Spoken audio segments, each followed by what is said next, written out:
الله يطول عمرك. سمو الأمير، يعني لو دخلت في بعض التفاصيل من خلال حديثي مع اللاعبين عن كلامك معهم، أنك قلت لهم أنا أتحمل المسؤولية سمو الأمير، تخفيف من الضغط سمو الأمير عليهم؟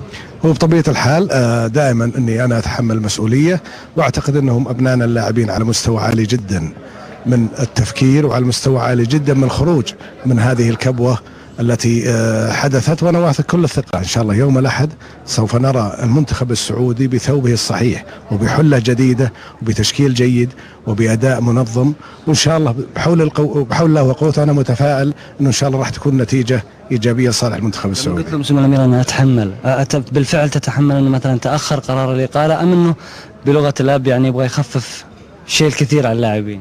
لا، هو الحقيقة لم يتأخر قرار الإقالة، وأنا أعتقد أني شرحت لماذا بقينا على بوسيري، وبحكم أنه لجنة التطوير من خبراء إنجليز وفرنسيين وسعوديين هم الذين أوصوا وطلبوا أن يستمر بسيره حتى بعد كأس آسيا.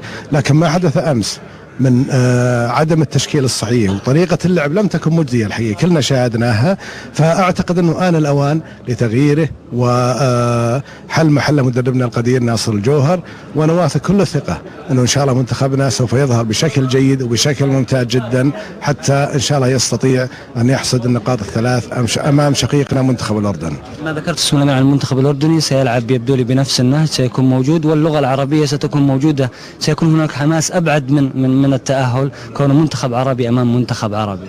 طبعا هو الحماس مطلوب، وكل منتخب من حقه أن يطمح للفوز كما حقنا نطمح الفوز. المنتخب الشقيق الأردني له حق أن يطمح في الفوز، ولكن ثقتي في الله سبحانه وتعالى أولا، ثم في أبناء اللاعبين، ثم بمدربنا الوطني القدير أنهم بيلعبون بالتشكيل الصحيح، سوف يلعبون بتكتيك جيد وبتكتيك متوازن بين الدفاع والهجوم. وأنا أعتقد أن هذه إن شاء الله من مقومات الفوز ومقومات إن شاء الله النجاح في هذه البطولة. آخر شيء سمو الأمير، روح اللاعبين إلى كم تعطيها من نسبة مئوية بأنها ستكون حاضرة وتغير من واقع المنتخب إذا قلنا أنه المدة والفترة الزمنية قليلة بيد الكابتن ناصر؟